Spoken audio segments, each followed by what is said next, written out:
magpapakabayani po siya, no? Si Pastor Gibbs. Parang ang objective niya po, gatungan yung mga mamamayang Filipino para sumuport sa kanya, mag-alsa laban sa ating administrasyong.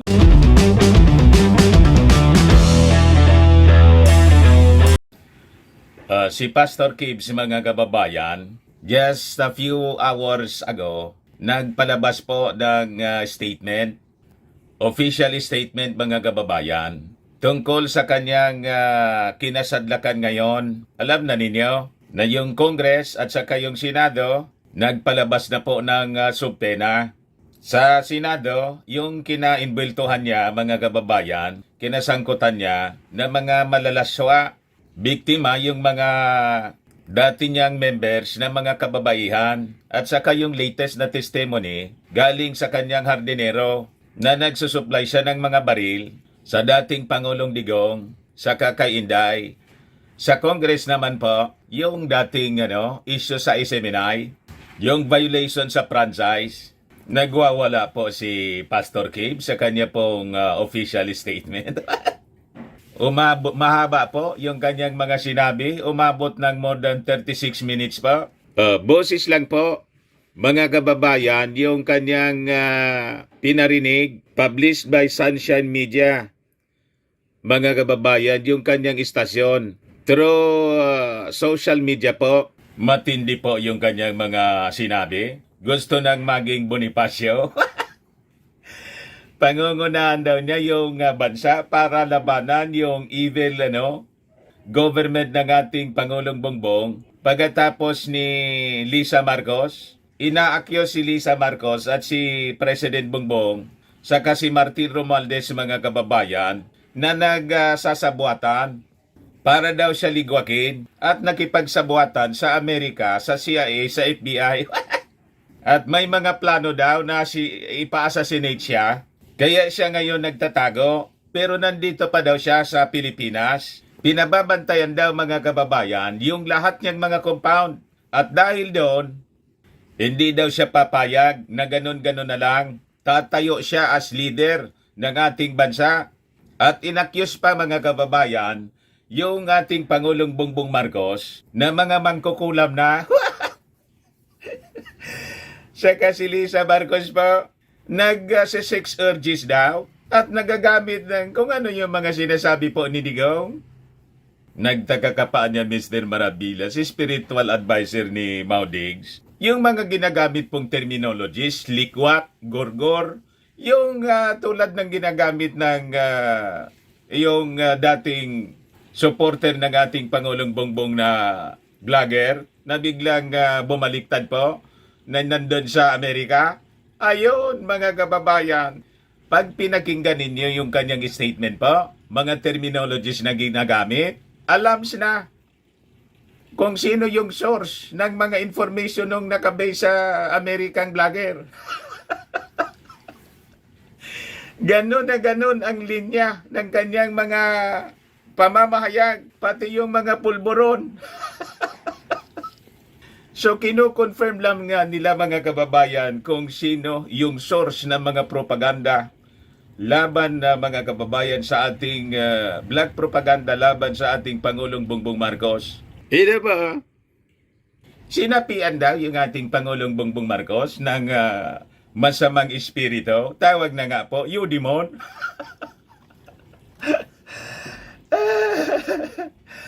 Nag-engage daw yung mag-asawa, yung first couple mga kababayan sa witchcraft in India, and even sa Africa. Di kaya niya Mr. Maravillas, pati si Pastor Gibbs, tumira din ng fentanyl.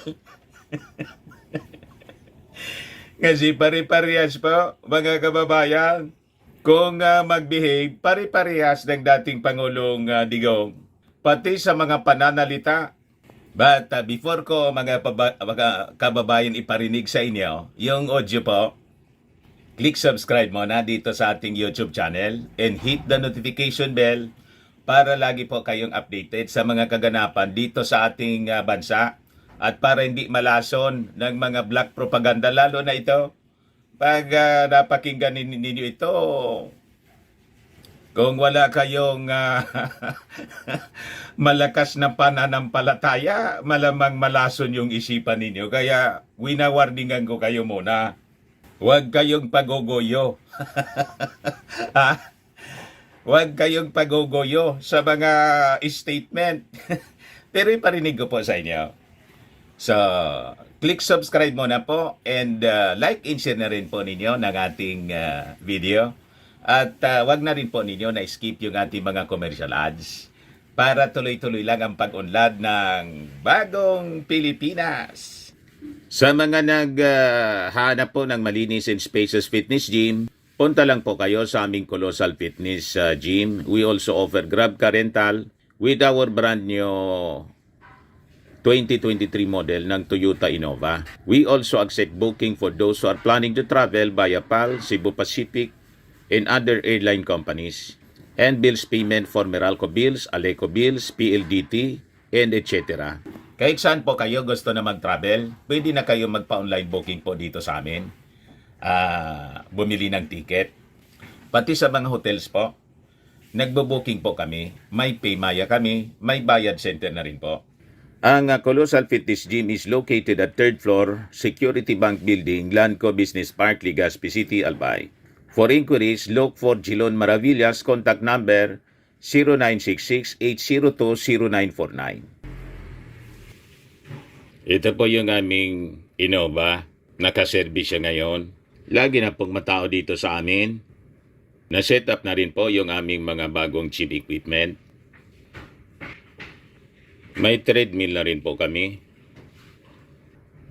Ito naman po yung bago naming product, iGlow Serum. Negosyo siya ng aking anak na architect entrepreneur, Riz Maravillas. Tingnan ninyo yung epekto sa kanya. Whitening po siya. Before and now. Contact na lang po ninyo siya sa kanyang FB, Riz Maravillas, sa inyong mga inquiries. Ito naman po, Firmax sa Firming and Lifting Cream. Mainam po ito sa paninigas ng mga kasukasuan, pati mga pains. Pinapahid lang po sa mga pulses in other affected areas. Ito naman po, Automax Radiant Serum. Sa mukha naman yung application. Anti-aging po siya. You will look 10 years younger than your age. Sa mga cancer patients naman po, baka lang gusto ninyo itong itry. Nengxia Red Mix Fruit Drink. Hindi man po siya gamot, food supplement po siya. Kaya lang, gawa siya mga kababayan sa goji berry. Ang goji berry may anti-cancer properties. Ngayon, yung mga inquiries ninyo, dumiritso na lang kayo sa aming messenger sa Facebook para masagot namin agad. Ayos pa? Ayos na ayos anya Mr. Maravillas. So gusto na namin marinig anya yung desperate statement po. Living dead na daw siya. Wala na siyang pakialam kasi sa libro anya ng ating gobyerno, pati ng Amerika, patay na anya ako. Kaya tumatayo na anya ako ngayon, simula ngayon.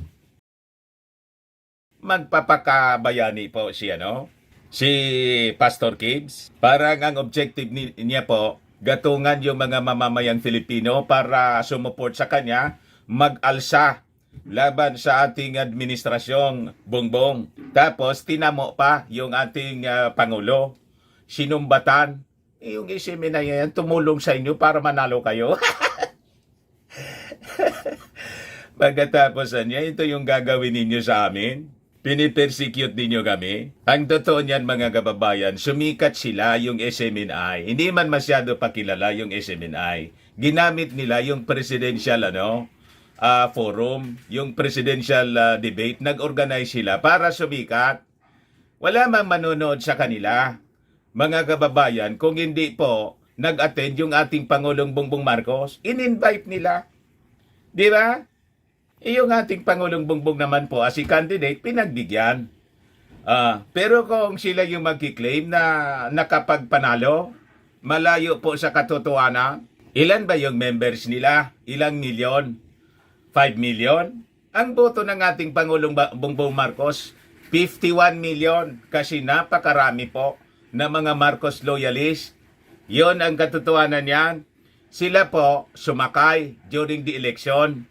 Kaya sila nakilala sa buong bansa at sa buong mundo. Kasi siyempre yung mga Marcos loyalist manonood. Noong yung iba na mga candidates po, ang kanilang guest sa kanilang presidential debate, wala man pong manood na marami. So, mga kababayan, ang nagpasikat sa kanila, yung crowd ng mga viewers po, ay nanood dahil po sa Marcos. Yan ang katotohanan yan. The same way, ganon din po sa Duterte. Nagkaroon po ng national leaders tayong Duterte naging Pangulo at Vice Presidente dahil po sa Marcos. Yun ang totoo niyan. Assuming kayo. Tama po mga Marcos loyalists? Kahit nga po yung sa mainstream media, pag hindi po guest si President Bongbong Marcos, candidate BBM, wala pong manood na marami. Kasi nga po, ang rockstar po, si BBM. Kayong nagpapaniwala sa mga sinasabi po nila. Pero pakinggan natin po. Ayan po siya mga kababayan. Audio lang po. Kasi hindi niya pinakita yung kanyang live na pagmumuka. Picture lang niya yan. File photo. Sa buong bansang Pilipinas, buong sanlibutan, magandang araw, magandang maga, magandang hapon, magandang tanghali, at magandang araw 68,000 na pala 4 hours ago. Ang pangungusap ko pong ito ay napakahalaga para sa lahat ng mga kababayan nating Pilipino na makikinig at manonood sa akin, although hindi nakikita ang mukha ko. Ito po si Pastor Apollo Kibuloy, ang appointed Son of God ng Kingdom of Jesus Christ, the name above every name. Sana po press conference ang tatawagin ko ngayon. Pero dahil nanganganib ang buhay ko, ay hindi po muna ang aking pagmumukha. Ang akin lang po maririnig. Ito po ito na sasabihin ko sa inyo. Mga kababayan,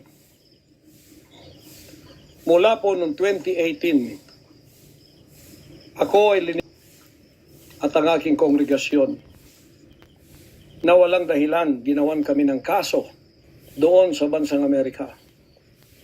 Sumunod kami sa batas. Kung kami may mga sinabi lang violations na hindi pa napatotohanan, yan po ay nasa kanilang federal court na. Kumuha kami ng 20 lawyer upang pag-usapan ang lahat ng kanilang akusasyon, which is about 43 counts. Lahat po yan ay mayroong 20 lawyers na nakatutok at mayroon na po kaming depensa. Naghihintay po ang aking mga lawyer sa Amerika at sa Pilipinas na simulan ang trial. Mulang 2018, pinospon. Ginawang 2020, pinospon. Ginawang 2022, pinospon. 2021, ganun din. 2023, sana ay po-postpone. Pinospon pa rin. Ngayon, hindi na po papayag ang judge. November 5, 2024, talaga pong itutuloy na. Ngayon, ako naman nandito sapagkat indicted din ako. Sealed indictment pa nga ng 3 taon, hindi ko alam ako indicted ako. So anytime pupunta ako doon, walam. Pero salamat naman sa Panginoon Diyos sapagkat hindi na ako pumalik doon at hindi nangyari yon. So dahil kasama ako ng aking mga workers na mga 8 o 8 kami lahat, ako yung number 1 na principal. Okay lang. Sapagkat ako naman ang leader ng kingdom at ako talagang target nila. Sa anong paraan ginawa kami ng kasong hindi namin alam. Silang witness, handa na po kaming lahat. Lahat ng aming depensa, lahat ng aking mga lawyers, US-based lawyers, handang-handa na po kami. Pinopostpone nila palagi, pero ngayon hindi na. Ngayon, ako dito sa Pilipinas, dahil nandito na ako nung dumating yung mga kasong yan, kaya sa Amerika, kundi dumating ako dito, wala pang kaso. Kinasuhan ako ng nakasealed indict po nakabalik doon, pero nandito na ako sa Pilipinas. So hindi po ako tumakas. Ngayon, dahil nandito ako, I will use my constitutional rights for extradition na siyang treaty ng ating bansa. Yan po ang iniintay ng mga lawyers ko dito sa Pilipinas at sa Amerika. Hinihintay namin ang request ng US Embassy sa Department of Foreign Affairs sapagkat kung yan pag-uusapan i-endorse doon sa Department of Justice, wala rin doon. Hinihintay namin para pag-usapan ang extradition treaty kung paano gagawin. Handa din po ako sa kasong yan kung ako'y ma-extradite pagkatapos mapag-usapan at nakadaan na kami ng Court of Appeals, Court of First Instance at Supreme Court. Kung ilang taon yon, dapat magtiis din sila. Hindi dumating yon, hinihintay ko hanggang ngayon. Wala pong request na ganon. Ngayon, eto po ang mahalagang ibabalita ko sa inyo. Mula noong 2018 hanggang ngayon, hindi na po kami mapakali sa ating sariling bansa. Nawala po ang aming kalayaan sapagkat kami dito ay sinosurveillance. Sinosurveillance ako. Siyempre, sa surveillance po siya kasi nga nagtatago. O di ba? Para hindi siya i-surveillance ng FBI, CIA. Wala yun sa kontrol natin. Pero sinisisi, mga kababayan, yung ating Pangulong Bongbong Marcos kasi nakikipagsabuatan daw. Sumurrender kasi siya para harapin tulad ng ating dating First Lady ng magkakaso po, mga kababayan sa Amerika. Talagang inarap niya. Ganon ang matapang. Hindi nagtago, mga kababayan, yung Marcos family, di ba? Talagang hinarap po. Napakaraming kaso. O siya, ito man lang yung kaso niya, mga kababayan. At sabi niya, lahat ng kaso daw niya, mga kababayan, may around 20 lawyers daw siya. Imagine. Ito sa Pilipinas ng CIA at ng FBI. Napakarami niyang mga abogado. Sarili kong bansa, ako po ay nagtatago sapagkat liligwakin ako ng ganun-ganun na lang. Kita ninyo yung mga terminologies niya, ligwak, o di ba, familiar term sa inyo po? Ayan ang terminology ginagamit ng yung taga doon sa Amerika po, na may kaso na rin. Cyber libel, yung isang vlogger na siging panira po sa ating Pangulong Bongbong. Walang extradition process na gagawin. Dumating po sa aming kaalaman sa mga sandaling ito from reliable sources. Correct me if I am wrong, but these are reliable sources na dumating sa akin na ayaw na raw po nila ng extradition treaty. Ang kanila daw pong gagawin ng CIA, ng FBI, ng US Embassy at State Department kasabwat ng ating gobyerno ng Pangulong Marcos at ng First Lady. Kita ninyo, kasabwat daw ng Amerika, ng CIA, FBI, yung ating Pangulong Bongbong Marcos para siya ligwakin. Lalo na si First Lady, Lisa Marcos.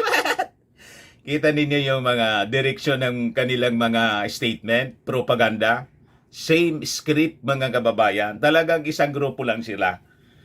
Di ba?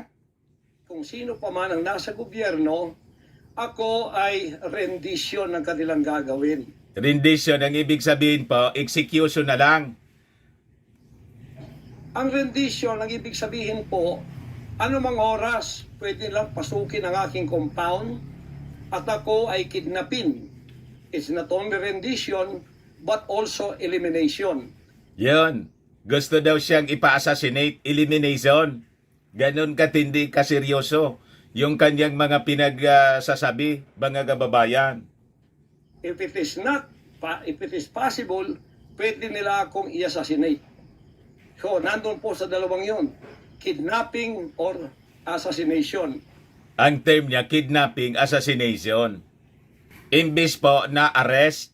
Kasi nga po, wanted siya doon sa Amerika.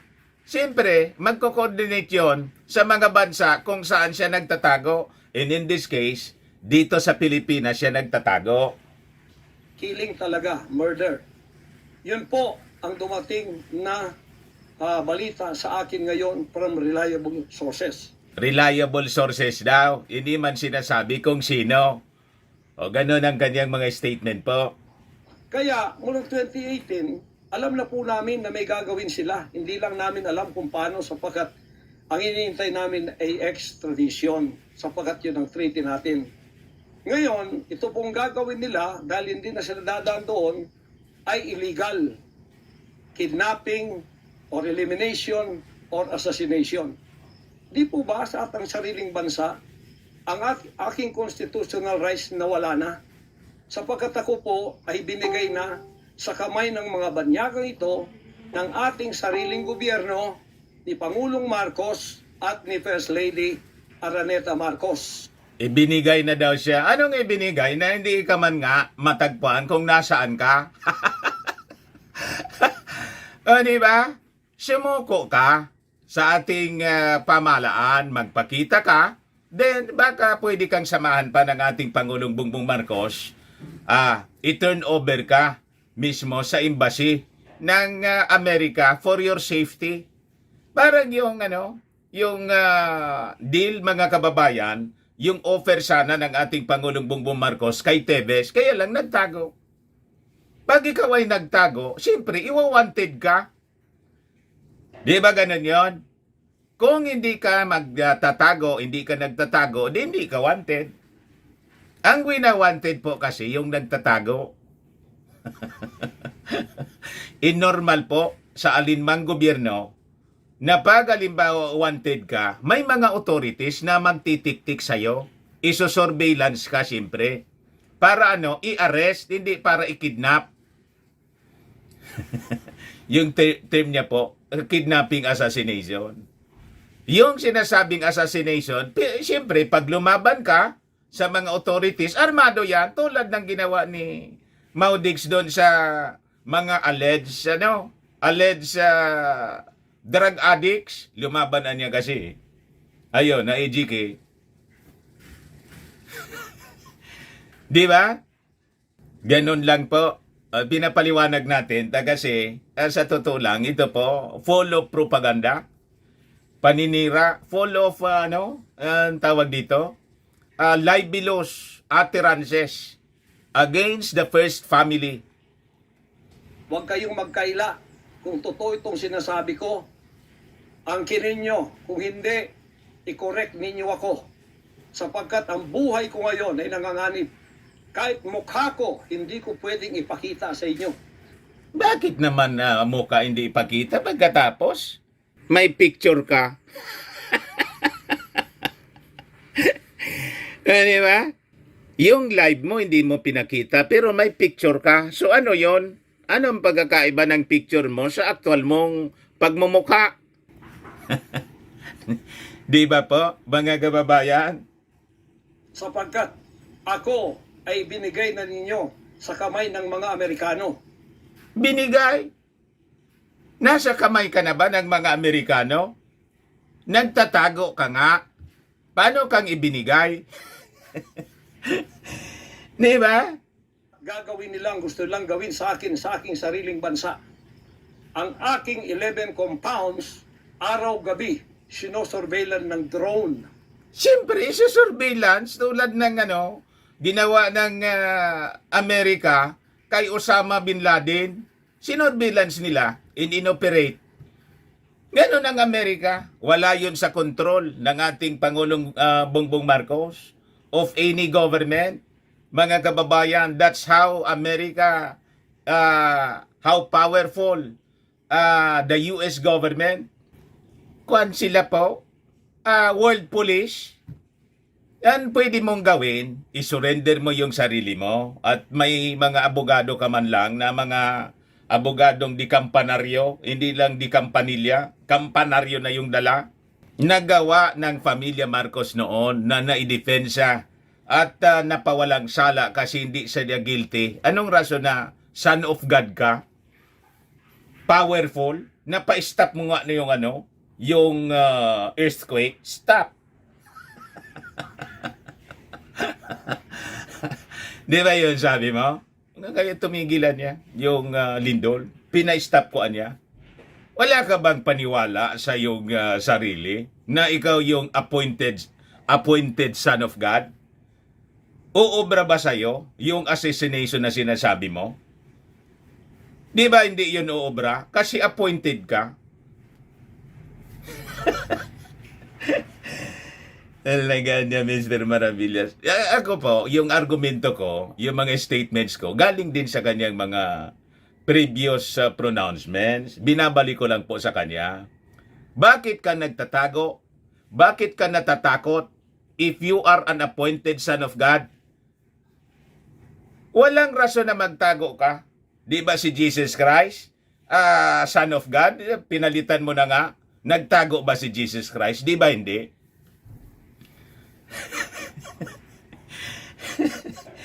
Kung yun ang level ng iyong yung pagkatao ang gusto mong ipaunawa sa amin at ipapaniwala, appointed son of God, natakot ka dito sa nagpe-persecute sa iyo? Sino man itong CIA?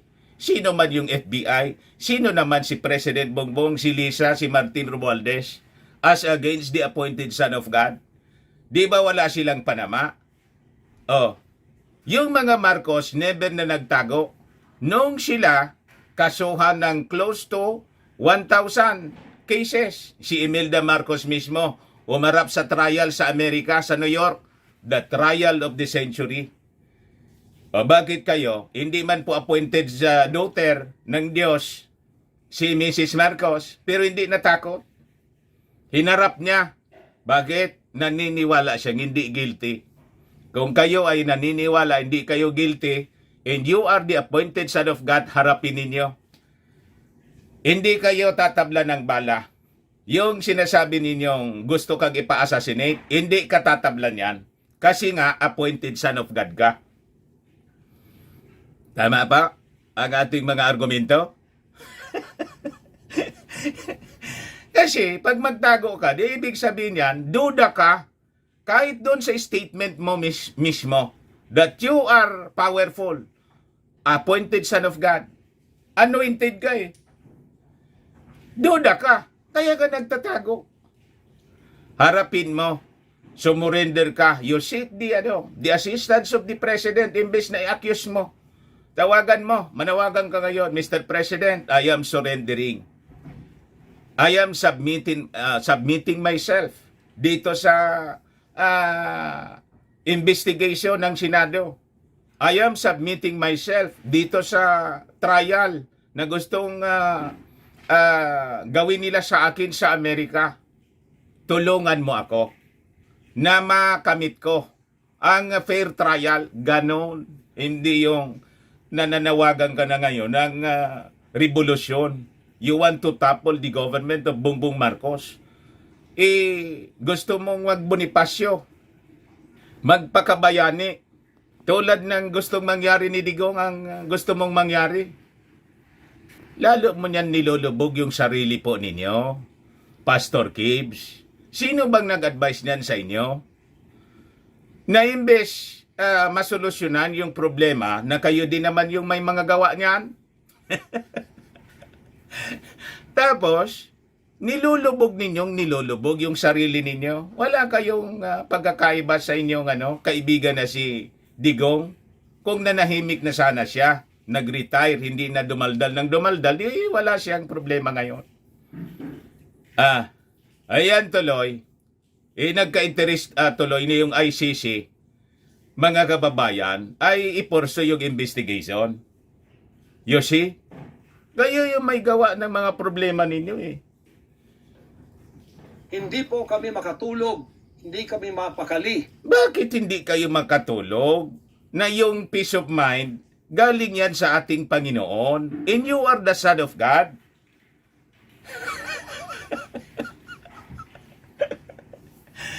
Dapat matulog lang kayo ng mahimbing. Bakit? Nandyan yung proteksyon ng Panginoon sa inyo. Son of God ka. Nagduda tuloy niyan, yung mga followers mo. Yung pastor namin anya na nag-declare na siya appointed son of God, hindi makatulog. So, ano anya? Yung Diyos na pinaniniwalaan namin, hindi totoo? Di ba? Baka yung ginawa nila sa amin noong 2020 doon sa Amerika, na bigla kaming pinasok, pinaggigibang pintuan, pinaggigibang lahat ng aming pamamahay sa loob, liligwak lahat ay gagawin nila dito sa aming bansang Pilipinas. Huwag kayong maniwala na mangyayari yan. Protected kayo ng power ng ating Panginoon. Di ba? Yung Familia Marcos noon, yung mga mansion, dinimolish, pinagaanap yung mga kayamanan, nangyari yon kasi hindi man po appointed son of God. Pero kayo, hindi mangyayari yan. Maniwala kayo doon sa inyong mga declaration na you will be protected by your God. Ang problema kasi, yung God ninyo, hindi namin God. O, di ba? Yung God naming totoo na nasa langit, ako, ang paniwala ko, hindi yun ang pinaniniwalaan ninyo. Kasi yung God of Heaven na pinaniniwalaan namin, all-powerful siya. Di ba? And ikaw, kung naniniwala kang ganon, dapat maniniwala ka na you'll be protected. Tama? Sa aking mga compound. Saan man po ako naroroon, nandoon sila nakasurveillance sa akin at naghihintay na lang ng tamang pagkakataon. Do not be troubled. Sabi sa Bible, do not be afraid. Fear not. Yan tuloy yan niya, Mr. Maravillas. Ikaw na yung naging advisor. Spiritual advisor ni Pastor. Naliligalig na po. Natataranta. Paranoid na. You see, nawalan ng paniwala. You of little faith, Pastor Pacquiao. Upang ako ay kidnapin o kaya patayin. Hindi ka makikidnap at hindi ka mamamatay. Protected ka nga ng Diyos mo. Kaya i-assassinate na ganun-ganun na lang para mawala ako dito sa mundong ito. Do not believe that. May mission ka rito. Di ba yun yan ng missionary ka? Pag hindi pinahintulot ng ating Panginoon, hindi yun mangyayari sa iyo. Di ba yun ang dapat paniwala ng isang pastor? Na kanilang bakit ako naging hadlang, hindi ko alam. Oh, ba't hindi mo alam? Son of God ka? Dapat ang Son of God, all-knowing.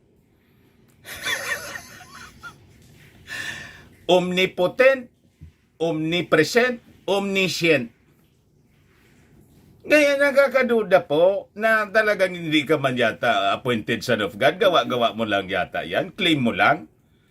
Kasi, ba't hindi mo alam? Hindi lang po yun mga kababayan, kundi ang aking leaders lahat kasama na sa elimination. Hindi mangyayari yon, hindi ipapanahintulot kasi kasama mo. Di ba? Ang aking May protection kayo. of administrators, senior leaders, lahat po sila ay pwede na rin nilang patayin lahat. At pagkatapos hindi namin alam kung anong plano nila sa buong properties namin sa Kingdom Nation. Kahit bakit ganito sila kagalit at bakit ganito ang kanilang treatment sa akin na isang appointed son. Kita mo na? Isa kang appointed son. Pagkatapos, hindi mo alam kung bakit ganon. Ikaw niya, Mr. Maravillas, alam mo, hindi man po ako appointed son. I never claim. I never assume. Kasi wala mang ganun, mga kababayan. Si ko po ay evangelizing the whole world with the Word of God. Hindi ko naman kasalanan ako'y maging kaibigan ng politikong tulad ni Pangulong Duterte. Yan kasi, dumikit ka rito sa gamit ng fentanyl. At pati yung istasyon mong isiminay, minalas tuloy. Bakit minalas? Ayon. Yung mga bawal sa KBP rules, yung mga bawal sa franchise, yun ang binayolate po. Sabi po doon sa lumabas sa investigation ng Congress. Kung wala kasing violation sana, edi tuloy ang masasayang araw ninyo. Yan kasi. Vice President Sara, taga Davao po kaming lahat. lumaki kami lahat dito. Alam ko po ang aking mga kaibigan, sila. Lumaki kami, mayor namin yan, prosecutor pa, naging congressman, naging president. Yan po ang aking pakikipag-ugnayan for nation building. Wala akong ibang interest sa bansa. Paano naging nation building na gusto ngang ihiwala yung Mindanao sa Pilipinas? Nation building yan po. Di ba dismemberment ng ating bansa? Ang bansang Pilipinas, Luzon, Visayas, and Mindanao. Base po sa konstitusyon. Ngayon, gustong pag-iwahiwalayin. Nation building ang ganon. Lahat baliktad yung mga sinasabi ninyo eh. Ito, kundi ang pagunlad. Kaya nga ayaw ng mga taga Mindanao, kayo lang yung gusto eh. Yung kaibigan ninyo, rejected. Kahit na yung mga secessionist dati, MILF, MNLF, ayaw. Kasi buhay, dugo at buhay. Yung pinuhunan nila para ma-achieve yung peace, pagkatapos ginulo-gulo ngayon. Ngayon, ako po ay Kaya nga yung armed forces natin, inutusan ng ating Pangulo na dyan sa Mindanao, dyan sa Davao Region, sakop yung kingdom po ninyo. Sabi ng ating Pangulong Bongbong Marcos, bantayan niyo dyan yung mga possible enemies. Hindi lang na minimension kung sino yung mga possible enemies. Pero common sense. Di ba? inuusig. Ako po ay ginigipit. At ako po ay sinasaktan sa lahat ng paraan ng mga false accusation, false allegations. False accusation pala. So, kung naniniwala kayong false accusation, false allegation, so kayang-kaya ninyong idefensa. So, bakit kayo nagtatago? Idefensa ninyo in proper forum. Ngayon, nandito kayo sa Pilipinas. Tinutugis kayo sa Amerika. Di pumunta kayo sa Amerika. Harapin ninyo yung kaso doon. Pag, alimbawa, kasi sabi ninyo, false allegation, false accusation, siguradong mananalo kayo sa kaso. Pag natapos ninyo yung kaso ninyo doon, di balik kayo dito. Pwedeng pabalik-balik din kayo. Kasi ngayon, may ito ngang Senate inquiry, napakasimple Senate inquiry. Tapos yung SMNI, hindi man yung timbang buhay. Di ba? Magpapaliwanag lang naman kayo tungkol sa kinasadlakan ng inyong istasyon. Ayaw ninyong mag-appear. Yung mga abogado, hindi man po masagot ng mga abogado. At sabi ni Risa Ontiveros, dito sa Senado, personal yung involvement po ninyo rito. Kasi nga, ang nag-aakusa, yung mga babae, na ang sabi, sinexual abuse po ninyo. O tapos dito mga kababayan sa kanyang statement, wala palang asawa itong si Pastor Kibuloy. Pinag-aagawan daw siya kasi ng mga babae. Pag siya daw nag-refuse mga kababayan, yun, sinisiraan siya. Kasi nag-refuse. Kasi yung target daw ng mga babae po sa kanya, yung yaman niya. Marinig ninyo po dito mamaya. Na ayaw naman nilang pumunta sa korte. At pagkatapos, ayaw din nilang harapin, paharap itong mga false accusers na gagawa nila to destroy. Yung mga accusers po ninyo, anong ayaw iharap? Nandun po kausap ni Risa Ontiveros mismo, yung mga babae po, pati si Rene, yung hardinero, nandun po, nang sabi, the other day, o kahapon yon sa investigasyon ng Senado, nag-supply kayo ng mga armas kay Inday at saka kay Digong. Si Inday nga, in-interview, may statement siya ngayon sa media, iniiwasan niya yung mismong aligasyon.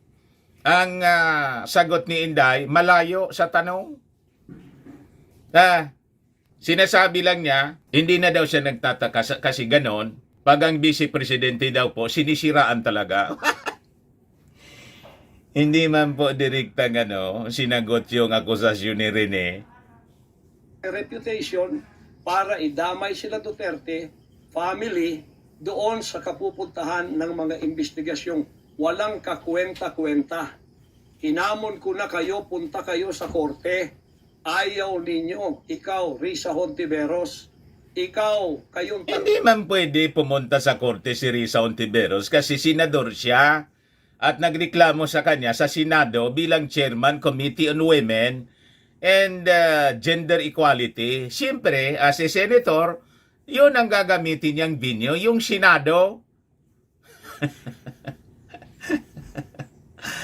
Di ba? Kaya nga siya senador. In aid of legislation yun. dyan na nasa kongresong puro leftist. Hinahamon ko kayo, sabi ko, pumunta kayo sa korte sapagkat ang SMNI walang kasalanan, ginurgur ninyo. Nakita ninyo ang mga terms niya? Ginorgor. Narinig na ninito sa mga vloggers? So alam na ninyo, mga kababayan, kung sino ang magkakasama. Sapagkat idinadawit ninyo At ang kami sa source po ng mga propaganda politika. laban sa ating Pangulong Bongbong Marcos. Nalis ninyo ang aming malayang pagpapahayag, ang aming press freedom, pati ang liberty ko na, ang aking freedom, ang aking constitutional rights. Wala na po. Palagi kami nagtatago. Palagi kami Bakit kasi nagtatago kayo? Anong kinatatakot ninyo? Hindi man kayo tatablan ng kung anong attempt sa inyong buhay kasi son of God kayo. lumilingkod sa likod namin sapagkat tinahabol kami. Sabi sa Bible, Pastor, fear not, do not be troubled.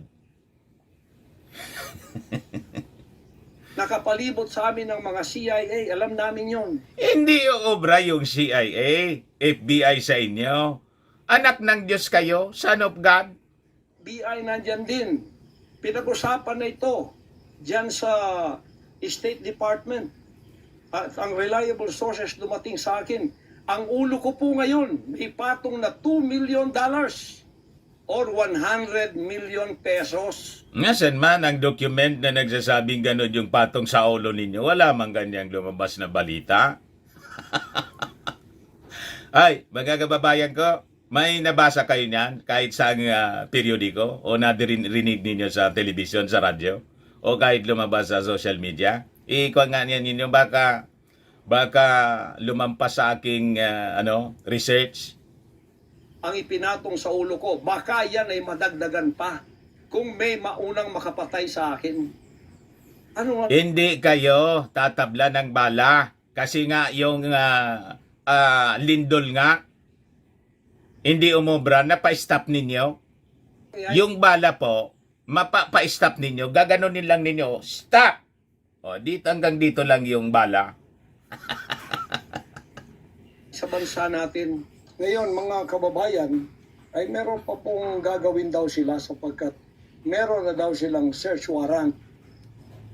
Pagkatapos daw, isi-search ang aming lahat ng compound. Siyempre, kung may search warrant, isi-search para may mga balita kasi na may mga armas na yun ang testimony ni Rene, yung hardinero po ninyo, landscaper po ninyo. At hindi daw kami papayagan na merong witness na sasama. At ang balita namin, kung ito'y totoo, sa reliable source ay nagsasabi na paplantingan daw kami ng bomba, guns, and drugs. Mga spekulasyon lang yan mga kababayan para mina-mindset tayo sa ganon para siguro pag may nakuha doon, ayun, so sasabihin nila planted, sinabi na niya di ba niya tama yung hula ni Pastor kasi sinabi niya yung mga tao na madaling madaling maniwala sa mga marites po, maniniwala. Ayun, tapos i-discredit yung ating mga authorities na niya planted. What? Sa aming mga compound, Yan po ay aming babantayan. Sinabi ko na po muna sa inyo dito sa live na to para kung mangyari man ang mangyayari. Kita ninyo? Sapagkat wala po kaming ganon. Minamindset tayo. Nun. Ganito ka-evil ang kanila pong mga pag-iisip sa ngayon. Masyadong desperado. Aywan ko kung bakit. Baliktad, masyadong desperado. Kayo yung desperado eh. Kaya nagpalabas kayo ng ganitong statement eh. Hindi man nagsasalita yung ating gobyerno. Ay yung nag-iimbestiga nga po, yung Senado, sa mga alleged sexual abuses and exploitation. Yung committing yon, pinangungunahan ni Risa Ontiveros, Dilawan, ini man kaalyado ng ating Pangulong Bongbong Marcos. Paano nadamay dito yung first couple? Anti-Marcos si Risa, yung kapatid ng ating Pangulo, pabor sa inyo. Kontra nga doon sa subpena. You see, kadugo na yun ang ating Pangulo. Pabor pa sa inyo. Pabor pa kay Digong. Kung kayo nasa katotohanan, nasa kapangyarihan, bakit kayo natatakot? Oh. Natatakot. Kayo yung natatakot kasi nga ayaw ninyong lumitaw. Ayaw nga mag-attend sa Senado at sa Kongreso. At huwag ninyong pasamahin ang aming mga abogado para sumama sa inyo sa pagsisearch. Kaduda-duda na yon. Hindi po pwede yon. Ano tayo? Bansang Hapon ng panahon ng giyera? Ano to? Panahon ni Hitler? Na wala kaming pwedeng lawyer na sumama sa inyo? Kayo-kayo lang? Pagkatapos pwede nyo kaming barilin pagka kami nakikipag-usap na kailangan may witness para kamerahan namin ang ginagawa ninyo na wala kayong lusot kung meron kayong gagawin. Walang problema sa ganong kamerahan. Di ba yung establishment ninyo napakalaki? Yung mga compounds ninyo? Siguradong may mga spy camera kayo doon. So captured yung lahat na mga mangyayari doon. So anong kinatatakot ninyo? May mga surveillance camera kayo doon? Kung may surveillance sa camera, yung mga authorities, kayo, siguradong mayroon kayo sa yaman ninyong yan. Kabulastugan. At pagkatapos, ipapatong ninyo sa amin. Pagka ito'y totoo, we will resist you. Hindi kami violent, pero hindi kami papayag na wala kaming mga witness na sasama sa inyo. Pareho po niya, no? Gustong mag-resist? Ni Maudigs? Lawyer at saka barangay captain ang hinihingi namin na magiging witness sa lahat ng search na gagawin ninyo sa lahat ng aming pamamahay, kwarto o kung ano. At may lawyer kaming titingin muna sa inyong dokumento kung ano ang isi-search nyo, kung anong bahay, kung anong compound, kung ano lang ang dapat nyong gawin at ilang oras. Hindi to open-ended eh. Siya na yung nag-set ng condition po? Mas mataas pa sa mga authorities natin at sa batas? Meron sa CCC namin ng judge na gumawa ng search warrant na ito pagka hindi ninyo nirespect ang aming constitutional rights. Huwag ninyong tapakan ang aming rights. Hindi din namin tatapakan ang rights ninyo bilang kayo ay nasa batas. Igagalang namin yon. Pero igalang din ninyo kami kasi meron kaming mga narinig na ginawan ninyo ng mga ebidensyang peke. Tinamnan ninyo, pagkatapos ipapatong ang kaso sa amin. Religious community po ito. May ganon? May nangyari bang ganon sa administrasyon ng ating Pangulong Bongbong Marcos? Wala mang ganon po. Baka sa administrasyon ng kaibigan mong si Digong. This is a spiritual community. Once tumapak kayo dyan, sapagkat kayong nagdadala ng batas, respetuhin ninyo, you are on holy ground. Yan po ay mahal na naming banal na dako.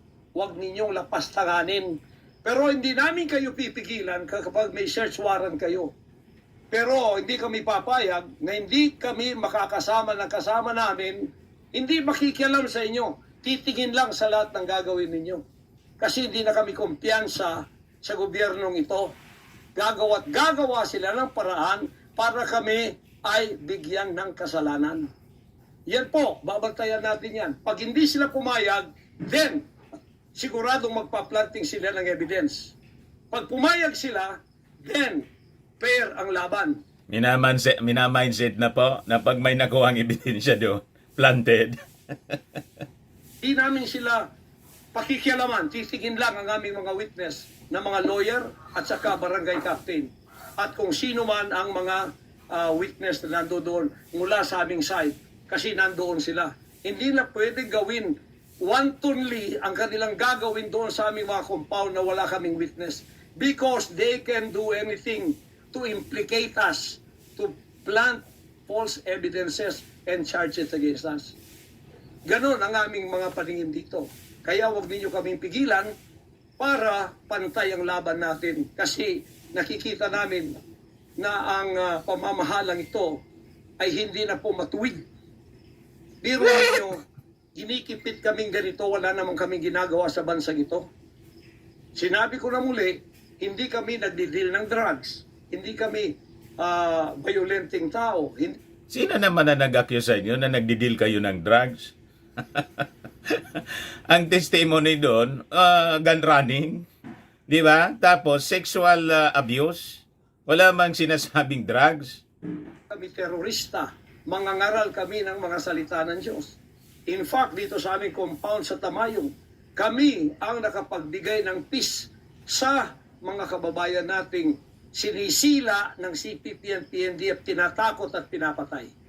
Ngayon, wala na sila, may peace na kami. Ito namang gobyerno natin, ito ang ginagawa nila sa amin. Biro ninyo mga compound na religious ng Kingdom of Jesus Christ, ginaganito nila. Pero yung pagnanakaw nila sa gobyerno, wala silang sabi. Anong pagnanakaw yung sinasabi po ninyo? May mga ebidensya kayo ganon? Sweeping yung mga accusations ninyo. Kung may pagnanakaw yung gobyerno, mag-file kayo bilang taxpayer ng reklamo against the administration sa Pangulong Bongbong at kay Lisa o kay Martin Romualdez. Mag-file kayo ng kaso para maharap nila, masagot. Tulad ng nung panahon ng kanyang tatay, kinasuhan ng Ill-Gotten Wealth, sinagot nila. O ngayon, napawalang sala sila sa napakaraming mga kaso. Dismiss yung mga kasong Ill-Gotten. Group bibig, hindi sinisearch ang mga bahay na pinagbibili nila. Nagamit ang pera ng gobyerno. Anong klase kayo? Sige. Kita ninyo mga kababayan, mga sweeping statement tulad ng kanilang dalawang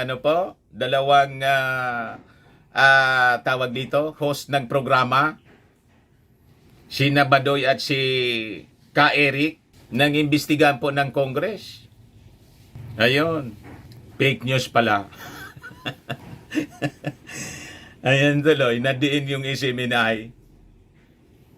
Gawin ninyo ang gusto nyong gawin sa amin.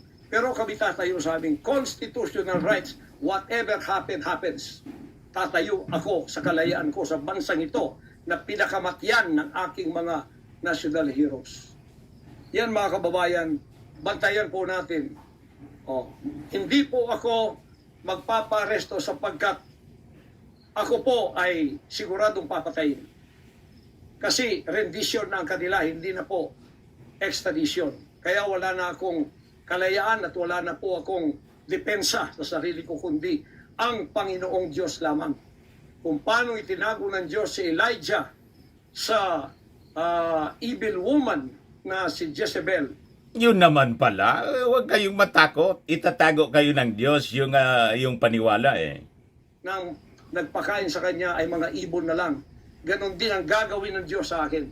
Hindi ako bibigay sa kamay ng masasama. Pag ganito ang pamamahala, it's an evil, unrighteous administration. I am telling you that. Bantayan natin to mga kababayan ko. Evil administration na yung tawag po? Para niya Mr. Maravillas yung statement ni Soperati, ganun din na yung ating Pangulo sa Malacanang napapaligiran ng mga Yudimon.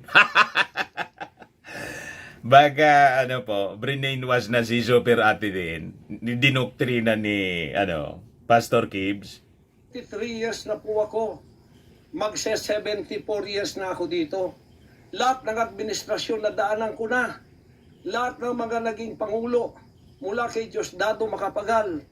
Mula po sa malit pa ako kay Magsaysay. Kay Carlos P. Garcia. Kay Diosdado Macapagal. Kay Marcos Sr. Kay Cory Aquino. Pagkatapos kay Ramos. Pagkatapos kay Gloria Macapagal. Pagkatapos kay Erap. Pagkatapos kay Ramos. Pagkatapos Inisa-isa? si Aquino, Noynoy. Pagkatapos ang ating Pangulong Duterte. Wala po kaming nadaanan ganito na ginigipit kami sa aming sariling bansa ng mga dayuhan na kasabwat ang ating pamahalaan. Kasabwat daw? Inakusan na ng direkta? Kasabwat daw ng Amerika yung ating Pangulo? Si Lisa at saka si Martin? Na aking sinuportahan pa naman noong nakaraang eleksyon. Ayan, sinusumbatan na dito. Kasi sinuport daw niya, mga kababayan. Tandaan mo, President Bongbong Marcos, First Lady Lisa Marcos, pati ikaw, Martin Romualdez, hindi kayo dyan ngayon kung hindi kayo tinulungan ng SMNI at ng buong sangkatauhang Pilipino. Ilan lang naman kayo? 5 million kayo? 31 million po yung mga mamamayang Pilipinong bumoto. 31 million plus. And these are loyalists and believers ng ating Pangulong Bongbong. At dumami yung viewers ninyo dahil nagamit ninyo yung pagtakbo sa pagkapangulo ni President Bongbong. Yon ang totoo niyan. Aniwala sila sa amin sapagkat ang SMNI lamang ang may credibility. Noong panahong yun hanggang ngayon. Ngayon, anong ginawa ninyo? Pinaggagawan ninyo kami ng kasalanan, inilagay ninyo kami sa kahihiyan, pagkatapos ibinilanggo pa ninyo ang dalawa naming mamamahayag, pagkatapos Siyempre, ayaw magsabi ng totoo, peddler ng fake news. Hindi may rules doon yung Congress. Di ba? Saan ka pulutin yan kung responsible kang newsman? Ang inaakusa mo yung Congress ng paggastos ng 1.2 billion o 1.6 billion pesos yon. Winaldas daw. Ang source, nandun sa Senado daw yung source ni Ka Eric. What? Responsible journalism ba yon? Di ba dapat ang source mo, Congress mismo? Paano napunta sa Senado? Doon pa lang po sablay na. Alams na ang intention po propaganda. Paninira. Ayun, na-prove po na mali yung sinasabi nila na gumastos ng ganong kalaking halaga sa travel expenses po. Nasa 42 million lang yata yon, mga kababayan. Or 4 million yata yung, hindi ko na maalala. Yung nagastos, ikuha na lang po ninyo. Hindi ko na maalala. I-post na lang po ninyo yung mga nanonood sa atin. Ganon. Sabi nga dito sa amin, lahat balukbagi. Baseless accusation, balukbagi. apilin nyo kami ng ganito-ganito lang, ang aming pong tolerance, it has come to the rim. Our tolerance has been to the roofs already. Alam ninyo, hindi na po biro itong nangyayari sa bansang ito. Kung pababayaan po natin ang ganitong mangyayari na ang mga dayuhang tulad ng Amerikano, CIA, FBI, State Department, US Embassy, gigipitin tayo with the connivance of our own President and First Lady and other Nakikipag-connive daw, nakikipagsabuatan. members of the Congress. Kung pababayaan natin ito, Pati si Martin, nakikipagsabuatan daw. nangyayari sa isang Pilipinong tulad ko na gumagawa ng kabutihan, trying our very best para makatulong kami, humanitarian, Children's Joy Foundation, dinemonize kami, kinriminalize kami. Biro nyo ginagawa niyo dangerous criminal organization. May nagreklamo po kung walang nagreklamo sana sa inyo, kaya nga kailangan sagutin ninyo. At yung mga nagreklamo, members ninyo. Kingdom of Jesus Christ, buong sanlibutan, ang akin pong 38 years na munga ng mga 6 hanggang 7 milyong kaluluwa na niwala sa katwiran at nagbago ang buhay. Ngayon, ginaganito niyo ako ng dahil sa inyong politika na ang aking itinataas naman ay mga leader na tama tulad ni Duterte. Kasalanan ba ko ba yun? Tama si Digong. Yung tawaging bangag yung ating Pangulong Bongbong Marcos without basis at mayroon tayong adik na presidente. Tama ba yon? Iwala ako sa isang leader na matuwid at akin siyang itaas. Yung mga kaibigan niya mismo, yung close friend niyang si Montolfo, nasyak. Sabi niya, para niyang wala na sa sarili si nasobra yata niya sa fentanyl. Dapat niya, tumigil na siya doon. Kita ninyo? Tapos ganito kayo kadesperado para ako'y patayin at ang lahat ng aking mga senior leaders papatayin din hanggang yung mga leaders na pwede pang pagkatiwalaan papatayin ninyo. Kita ninyo? Mga kwampo, mga libelous utterances po yung kanyang mga pinagsasabi. You take over all of our properties and compound. Pagkatapos, lilinlangin ninyo ang mga tao. Pagkatapos, magtatayo kayo ng sariling korporasyon. I-incorporate ninyo doon ang lahat ng properties na pinaghirapan, blood, sweat, and tears ng aking mga members all over the world. Tapos, biglang-bigla, ililipat ninyo doon sa inyong bagong korporasyon. At pagkatapos, itataas ninyo ang kamay ng isang tao tulad ni Bandari at sasabihin niyo, ito ang leader ninyo ngayon. Ano ang Kingdom of Jesus Christ? Political government? Like si Bandari daw, hindi tayo familiar kung sino yon na sinasabi niya. Hindi po ganon. Mangyari ng mangyayari. Hindi po papayagan ng Panginoon Diyos ang mga bagay na itong nangyayari sa ating bansa, sa mga... Gano'n naman pala, hindi papayagan ng ating Panginoong Diyos. So ano yung, dapat manahimik na lang kayo. Di ba? Hindi man papayagan ng Diyos. So kalma lang, dapat. Kalma. Daligito. Kung ako, mabuting tao, kung ako nangangaral ng katuwiran, kung ako tumutulong ng kusang loob at hindi nagpapautang loob kanino man, ginaganito ako. Sino pa kaya kayo, mga kababayan ko? Bumukas nanggagatong na po. natin. Magkaisa na tayo at alisin ang evil administration. Nanggagatong na po ng pag-alsa. Seditious statement po. Sabi ko sa inyo, lalong dinadagdagan ni Kips yung problema niya tulad ni Digong.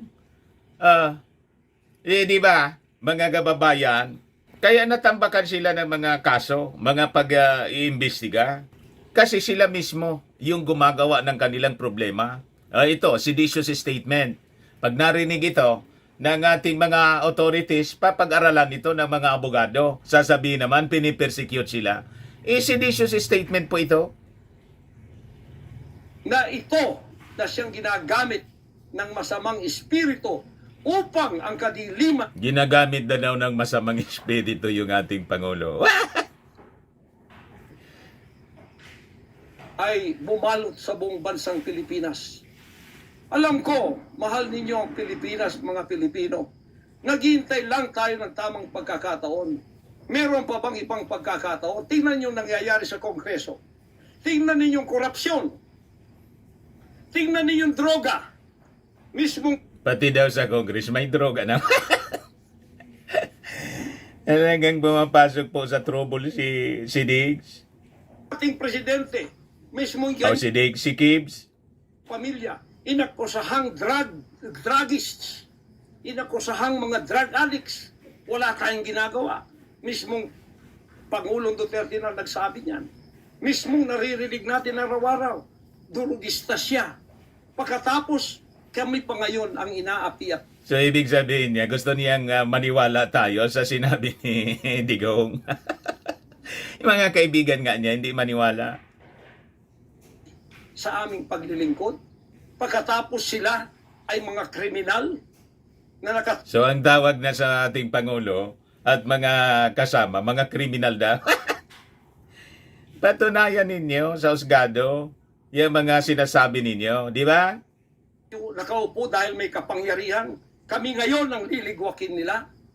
Hindi ba yan karumal-dumal sa harap ng ating Panginoon Diyos? Hindi ba Yung mga abogado nito, siguradong gumaganon-ganon sa bagay. Habang nasa trouble po si mayaman si Pastor Kibsi, mayanap buhay yung mga abogado. Para idepensa. Wow. ay isang pamamahalang hindi tama. Si Nebukadnezar, pinakain ng damot, ginawa siyang hayop. Ang kanyang anak si Belshazzar, nakakita ng handwriting on the wall. Kung saan napunta po yung kwento ni Gibbs. Pagkatapos, inalis ang kaharian sa kanya at ibinigay kung sino ang magiging matuwid na haharap sa Panginoon Diyos. Anong tingin ninyo sa akin bilang pastor? Dinemonize. Ang reputasyon ko pinagsisira. Ngayon, hindi na ako buhay. I am a living dead. Kung wala Panginoon Diyos sa akin, pinatay na ako sapagkat lahat ng gadgets nasa sa kanila. Lahat ng gadgets ng Amerikanong yan nasa sa kanila. CIA, FBI, at sino pa ang kanilang magalamay dito na pinagbibili na nila. Ako, hindi ako drug lord. Ni minsan hindi ako nakatikim ng droga. Mulang-mula pa, inialay na ako. Wala man po kaming narinig na nag-akusa sa inyo na drug lord kayo. Ang nag-akusa po sa ating Pangulong Bongbong Marcos, kayo at sa si Diggs. Ngayon, kayo yung nag-akusa na drugist. Di ba? Pero yung ating Pangulong Bongbong Marcos, may narinig kayo na inakusa po yung mga Duterte na ganon. Wala po. Ang sabi ng ating Pangulong Bongbong Marcos, nang i-akusa siya na drug addict at bangag, bakalaan niya kailangan na ng doktor. Kasi sa pagkakaalam ko niya, mga 5 to 6 years siya gumagamit ng fentanyl. Concern pa yung ating Pangulo. Ipa-check up niya. Baka niya, ito na yung epekto. Ganon. Pero narinig ninyo yung ating Pangulo or si Martin or si Mrs. Lisa Marcos na nagsalita ng tulad ng mga pananalita ninyo? Wala kang marinig sa kanila. Tutok na tutok sa trabaho. Ang aking ama na maging isang ministro ng banal na kasulatan. Hanggang ako'y lumaki, hanggang ako'y naging 74 years old, hindi ko po na-enjoy ang aking kabataan sapagkat hindi ako nagliwaliw. Ako po'y nangaral. 50 years na akong nangangaral. 38 years in the kingdom ministry. Ni isang sigarilyo hindi tumama sa bibig ko. Ni maliit na bisyo hindi ko pinasok. Ako po ay hindi nag-asawa. Ngayon, inaakusahan ako ng napakaraming babae. Ito po ang kasalanan ko. Pinayaman ako ng Panginoon Diyos, akala nila sa akin. Single ako, kaya pinag-aagawan ako. Pagkatapos na ako ay maghihindi, mapapahiya, ibabaliktad nila sa akin. Pinag-aagawan daw siya ng mga babae kasi siya, binata, single siya. Na tinatawag ko. Pag inawayan daw siya, yun, binabaliktadan siya. Pag inaayawan niya, foging-fogi siya, no? Si Pastor Gibbs. Potiphar's wife syndrome. Hindi po ko nagsasalita ng ganito kasi mapahiya ang mga babaeng yan. Nagagawan sila. Ano sabihin? Nagpangagaw sa kanya, mga kababayan, habulin ang mga chicks. Nagagawan nila ako. Dahil nananawagan sa mga magulang, mayaman na tayo pag nangyari ito. Sabi ko, hindi mangyayari yan kasi dedicated ako eh. Target daw yung kayamanan niya kasi. Pag nagustuhan ni Pastor Gibbs, mayaman na daw, sabi ng mga magulang daw. Napahiya, ngayon binayaran at ngayon binabaligtad ang lahat ng istorya. Mahirap pong sabihin ko ito kasi masisira ka lang pagkababae. Napilitan lamang ako sapagkat Ang Napilitan lang daw siya. buhay ko po'y nanganganib. Anytime pwede na akong kidnapin kung nakita ang aking lair, ang aking hideout. Anytime pwede na akong ligwakin. Ang aking mga BOA leaders, hindi na po natutulog sa compound. Kung saan-saan na lang po mga membro kami natutulog. Doon sa mga payak na mga bahay, doon sa mga bahay na hindi kilala. Sapagkat lahat po kami nakalista na, napapatayin, gugurgurin. Wala po silang takot kasi nasa kanila daw ang kapangyarihan. Ano man ang motibong ubusin sila? Di ba? Mahal kong kababayan, Walang mapapala yung ating gobyerno na gawin yon, di ba? Magkakagulo lang. So ba't gagawin yun ng ating gobyerno po? nagtatago ako sa sariling bansa. Sariling mga compound namin na pinaghirapan. Hanggang kami na ako saan nagpapalimos. Pero yung amin pong sinusulisit, Parang umiiyak na dito si Pastor Caves. ninyo ang humanitarian na ginagawa namin. Ni 5 wala kaming ninanakaw. Yung mga volunteers ko, walang sweldo. Araw at gabi. Sapagkat nakikita namin ang mga kabataang Pilipino, pinabayaan ng mga politikong yan. Kami po nagsasacrifice para mapakain sila. Anong ginagawa? Anong ginawa ng inyo pong kaibigang Presidenteng si Digong? 6 years na naging Pangulo in based sa data. Ang poverty incident sa Davao napaka laki, napakataas as compared sa mga lungsod sa ibang bansa o sa ating bansa. Ngayon po, lowest poverty incidence rate in the Philippines 2003. Yung City of Angeles yung may pinakang mababang poverty incidence. Number 1 siya sa mababa. Number 17 po, yung Davao. Napakataas ng poverty incidence. 21.7% or 1,958,191. Tagal na naging mayor si Digong at yung mga anak niya palipat-lipat lang sa mga anak ni Digong at naging Pangulo pa, ngayon Vice President. At si Pulong Duterte may 51 billion na hindi malaman kung saan yon ginamit. Tapos sisisiin ninyo yung ating Pangulong Bongbong Marcos. Di ba? Mapaaral na wala pong bayad. Pagkatapos, Umiiyak na? nating nalipusta. Kalamidad. Walang tumutulong. Kung may tumutulong man, politika. Anong walang tumutulong? Mabilis yung pagtulong ng ating gobyerno dyan sa mga nabaha na landslide sa Davao. Ipumunta yung Tingog Party List ni Martin Romualdez. Ayaw papasukin ng city government ng Davao. Pinolitika. At may kabayaran. Nagtitiis po kami sa mga pag-alipusta. Sa paninira, inaangkin namin yung kasi malaki ang ganti namin sa langit. Ngunit pagka nakasalalay na ang ating mga kalayaan, lalo na Yun naman pala, ba anong iniiyak po ninyo? Na yung reward pala ninyo nasa langit? Dapat kalma. Ang reward nasa langit. Kaming mga believers, hindi kami nagpo-problema sa mga nangyayari dito sa mundo. Di ba? Sabi nga sa Bible po, dito sa mundo, laging may tribulation. Di ba? Di kayo naniniwala sa ganon? Kalma. kami ng mga banyagang ito na wala naman tayong ginawang masama sa kanila. Tumutulong pa ako sa Amerikang yan. Yun naman pala, di patunayan po ninyo na wala kayong kasalanan. May vinyo dyan. At kayo ay kinasuhan sa Amerika, di kailangan siguro, voluntarily, you appear in court in America.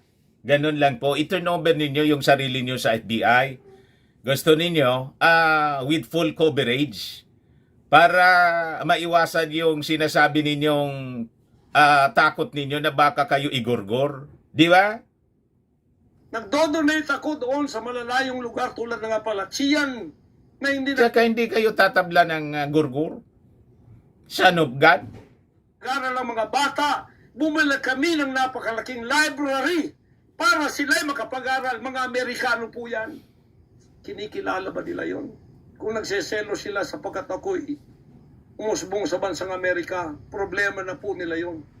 Kung ako'y binigyan ng ama ng isang sasakyang panghipapawid para hindi ako madelay sa aking worldwide na gawain, kasalanan ko ba yon?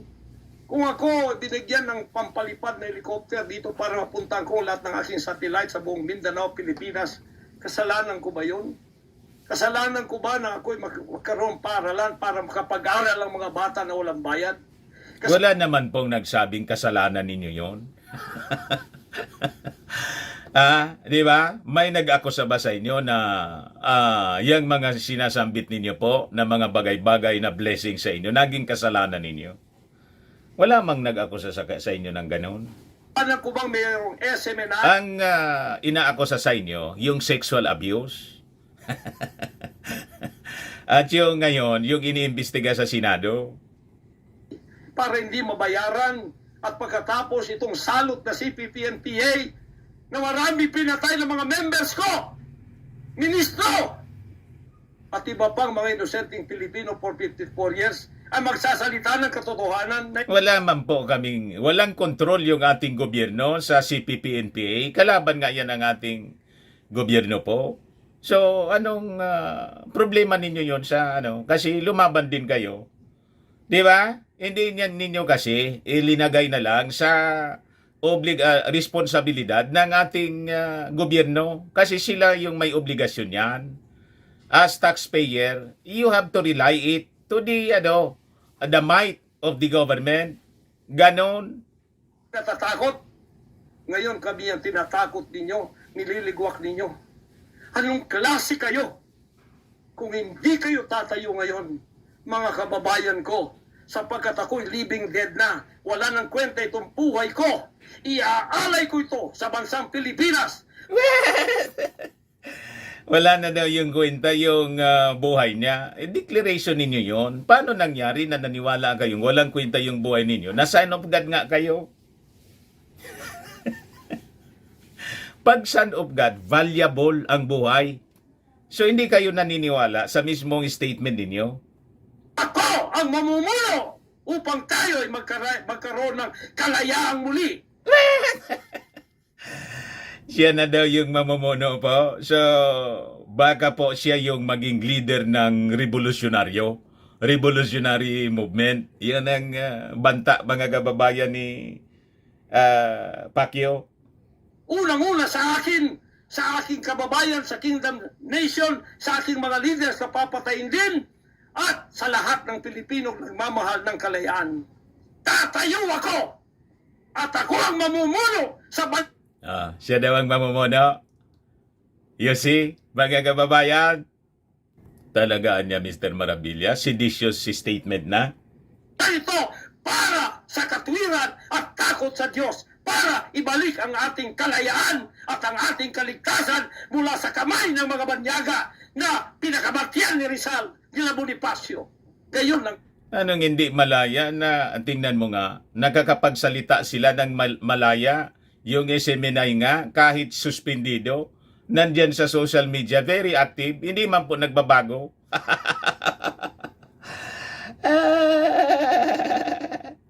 Panahon ng pagtayo. Ayaw ko pong gawin ito. Ito po yung pinaparinig ko sa inyo. Malaya sila na nakapag-publish. Sunshine Media to. Ipakita ko sa inyo. Ayan po. Sunshine Media. Malaya siya na nakakapagsalita.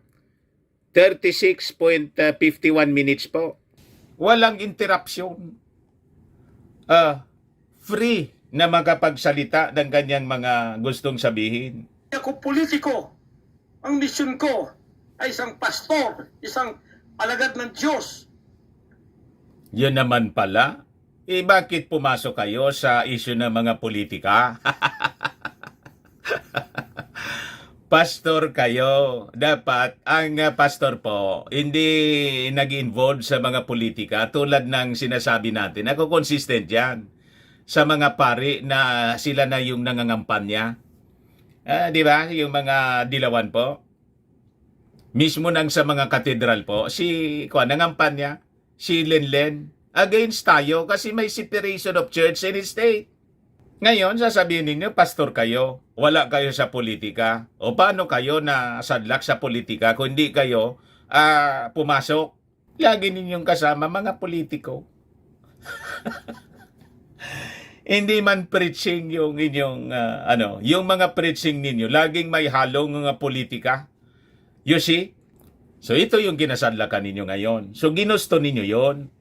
Appointed son, magligtas ng kaluluwa. Ngunit hindi nyo kinilala yun. Ang magliligtas po ng kaluluwa, hindi po yung pastor o sino mang sinasabing appointed son. Ang Savior po is our Lord Jesus Christ alone. Yan ang tamang turo ng Bible. Pari, obispo, kardinal, santo papa, mga pastor, ministro, they are not Savior of souls. Tama po? Sila lang po ang tagapag-preach ng kaligtasan galing sa ating Panginoong Hesukristo na siyang tagapagligtas. I am the way, the truth, and the life, sabi ng ating Panginoong Hesukristo. No one cometh unto thy Father but by me. Ganon. Huwag kami, Kibs. At ngayon, sinisikil ninyo ang aming kalayaan na ma-enjoy namin. False claim po yung kanya na tagapagligtas ng kaluluwa. Wala pong pastor na tagapagligtas ng kaluluwa. Marami nga siguro mga pastor, mga kababayan na hindi ligtas ang kaluluwa. Kasi mga false teachers, false prophets, na sabi sa Bible, dapat anyang iwasan natin. Lumayo kayo sa kanya. Ganon. Labor namin for 38 years. Blood, sweat, and tears. Ang gabi, ginagawa naming araw. Hindi kami nagmolestiya ng ibang tao. Naguramentado na po. Lumago ang bansang Karian. Ngayon, you are envying ng jealousy. Nainggit Gusto daw. niyo kaming i-put down. Mapipilitan akong pupunta. Sino man mainggit sa inyo yung ating Pangulong Bongbong Marcos? Mayaman yung ating Pangulong Bongbong Marcos. Kilala sa buong mundo. Kaibigan ng mismong hari ng Britanya. Di ba? Yung Marcos Araneta, napakalayo yung status nila sa buhay kaysa sa inyo. Pero hindi nagyayabang yung mga Marcos po. Kaya nga sila yung totoong pinagkainggitan. Hinabol yung mga sinasabing ill-gotten wealth. Saan sila pinulot ngayon? Laging talo yung mga kaso. Panalo yung mga ears ng Marcos. Pero sa inyo, mainggit yung first couple, malayo na mangyari yon. Malayo sa katotohanan po, Pastor Kibbs. Mumuno sa bansang ito para sa katwiran. Sasabihin ko sa inyo, pag ito'y kalooban ng Diyos, gagawin ko. Ngayon din, sapagkat ang buhay ko ay wala ng kwenta. Kita ninyo, dineclare niya yung buhay niya, walang kwenta. Galing po yun sa inyong bibig ng buhay ninyo, wala ng kwenta. Patayin din naman nila ako. Ngayon tatayo na ako para sa kalayan nating lahat. Mahal kong mga kababayan, ito po ang mahalagang mensahe ko sa inyo sa mga sandaling ito. Hindi ko po Hindi po na-advise ng maayos ng mga abogado niya. ang sino mang gumagapi sa bansa ko at sa aking kalayaan na ako mismo nagtatago sa aking sariling bansa within 74 years. Ba't kasi kayo nagtatago? Pwede man po kayong hindi magtago. Hindi po nangyari ito ngayon lang. Pangulong Bongbong Marcos, Wala man po nagsabi sa inyong magtago kayo. wala ko matuwid ka na tao. Ikaw, First Lady, Sinisisi na ngayon yung ating Pangulong Bongbong. Ano ang kinalaman po sa pagtago ninyo yung ating Pangulo? wala ko matuwid kang tao. Totoo ba yung ginagawa ninyo riyan na meron kayong mga Ito na po yung matinding akusasyon po ni Pastor Gibbs na involved daw sa 6 urges, yung first couple, at involved sa witchcraft. What?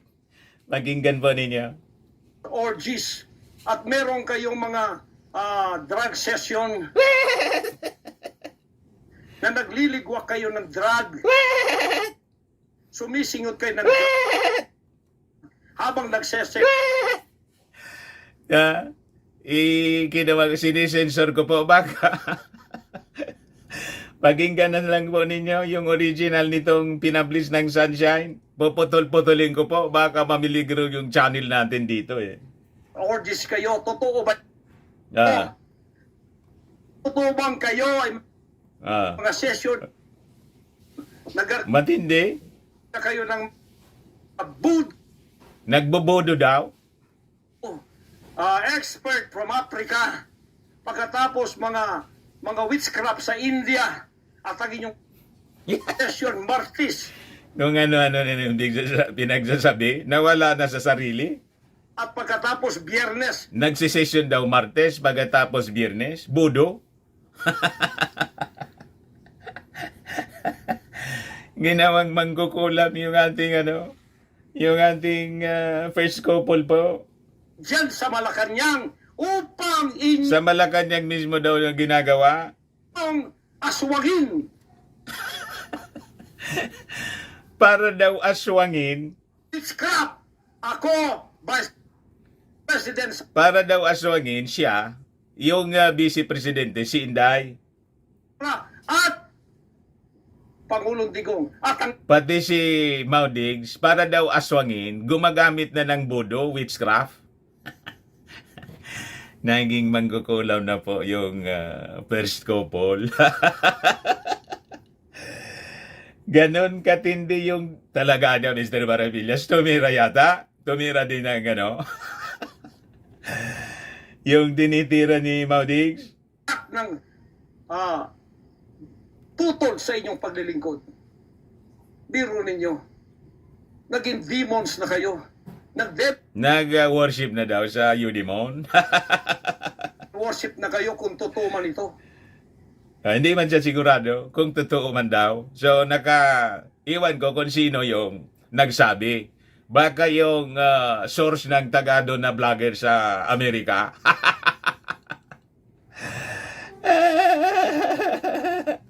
Nag-devil worship na kayo kung totoo man ito. Para lang kayo ay manatili sa kapangyarihan. Para lang kayo ay humalak ng aming pera. Hindi ninyo pinaghirapan.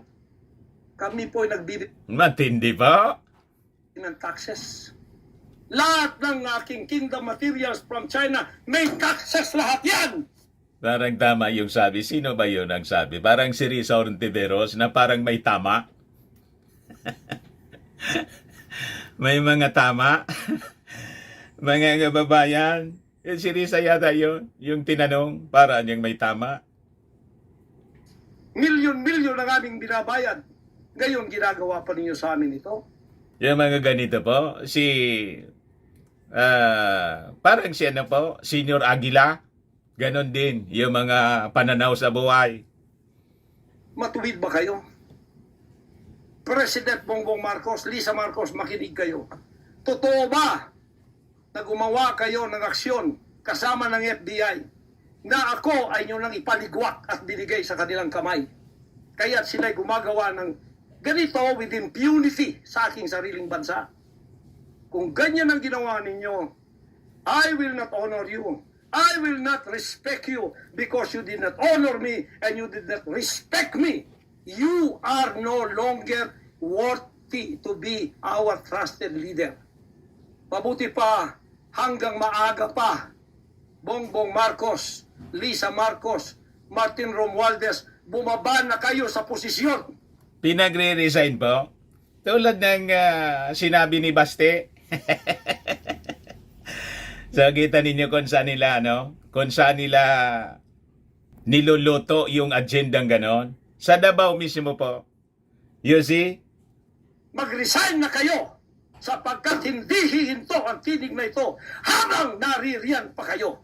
Kaya pinababantayan po ng ating Pangulo ng Armed Forces yung so-called enemies dyan sa Davao Region. Ayan po yung, di ba, 2 weeks ago, after na manawagan ng pag-iwalay si Digong, gustong iwalay yung Mindanao sa Pilipinas, na pinag-utos ng ating Pangulo yung pagbabantay dyan sa Davao Region.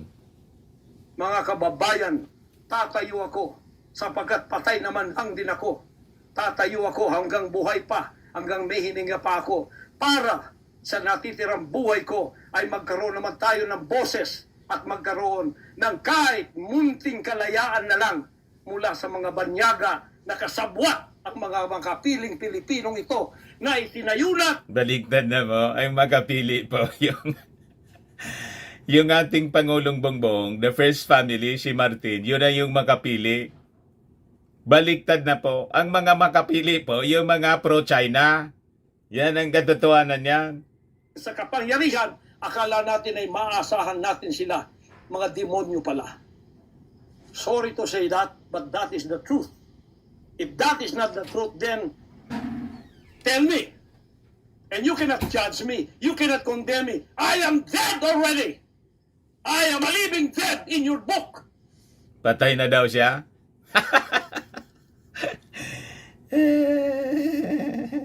May patay pala po na nagsasalita pa. CIA, FBI, State Department, USA. Gawin ninyong gusto ninyo. Ngayon na nakapagsalita na ako, lalantad na ako. Hindi na ako natatakot. Ako ay handa sa glorification. Kung ang glorification ko ay Lalantad na daw siya. O di maganda pag ganon. nangyayari maging glorified body ko, hindi ko tatablan ng bala. O kaya, Oh, hindi daw siya tatabla ng bala. O kaya tatablanan niya ako. Ano ba talaga ang totoo, kuya, sa inyong paniwala? Tatablan, di tatablan. pa ako, sapagkat hindi pa nangyari yun. Handa na akong humarap sa mga bala ninyo. Basta't ito ay nasabi ko na sa social media.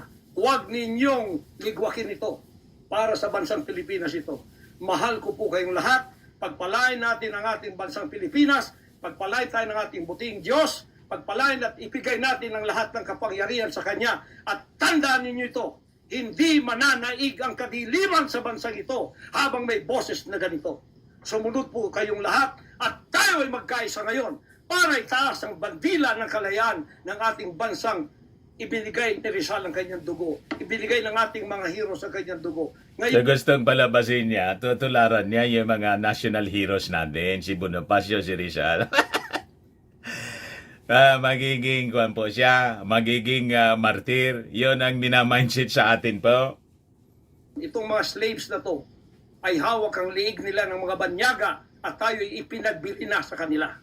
Bininta na daw natin, bininta na daw siya sa mga banyaga, sa Amerika lalo na.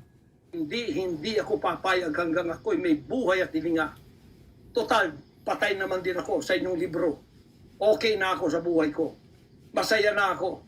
Meron na akong accomplishment. Handang-handa naman akong pumunta ng langit. No? Hindi man po halata na masaya ka, kasi full of hatred at umiiyak nga eh. May gano'n na masaya. 50 years ago, I was ready to go to heaven because I have been there thousands of times and I saw my mansion there. Nakita na pala ni Pacquiao, mga kababayan, yung mansion niya sa langit po. Kasi 1,000 times na daw siya nandoon, pabalik-balik. Pabalik-balik na sa langit pala ito si Pastor Gibbs. Dito lang ako para sa aking bansang Pilipinas, para sa kaligtasan ng mga kaluluwa sa buong sanlibutan. Yun lang ang dahilan kung bakit ako narito. Pero natatakot mo. Nandito daw lang siya para sa kaligtasan ng mga kaluluwa. Pinalitan na po yung pwesto ng ating Panginoong Hesukristo, the only Son of God. Kasi po, yung ating Panginoong Hesukristo, yun ang totoong Son of God. Bugtong na anak ng Diyos Ama. Si Jesus Christ man lang po. Walang iba. pinalitan na po ni Pastor Gibbs. At siya daw, pabalik-balik na doon sa langit. Talagaan niya, malagian niya ang tama, Mr. Maravillas. Ay, hindi po. Sapagkat ako'y nasa Kanya at siya'y nasa akin. Ano man ang mangyayari sa akin tulad ng aking amang si Jesus Christ, Paano mo naging ama si Jesus Christ? Hindi man po nag-asawa si Jesus Christ. Di ba? Si Jesus Christ, anak. Paano naging ama? Ang ama, yung ama natin sa langit. Ama ng ating Panginoong Hesukristo. Kaya nga, ama, anak, Espiritu Santo. Di ba? Biglang naging, ang tatay pala niya, si Jesus Christ. What? krus, ay handa po akong mag-alin na aking buhay sa isang worthy cause na sinasabi ko dito. Magandang gabi po, magandang araw sa inyong lahat. Hanggang dito lang, pagpalain tayo ng ating dakilang Ama. Sa Kanya lahat ang kapurihan at ang kapasalamatan at ang kaharian magpakailanman ay mananaig dito sa ating bansa at sa buong sanlibutan. Diyan po nagtatapos yung monologue. Official statement po ni Pastor Apollo C. Kibuloy. Official statement niya, published by Sunshine Media. Reserve na natin yung iba pa nating kasi napahaba na yung iba nating mga commentaries. At siguro hintayin na lang natin kung ano yung magiging reaction dito, kung magpapalabas ng reaction yung Palasyo Malacanang, or i-ignore na lang po kasi parang may tama talaga. Pag binatulan mo to, di ba? Pumatol ka sa may tama. Ako po si Dante Maravillas. Bye-bye po. God bless.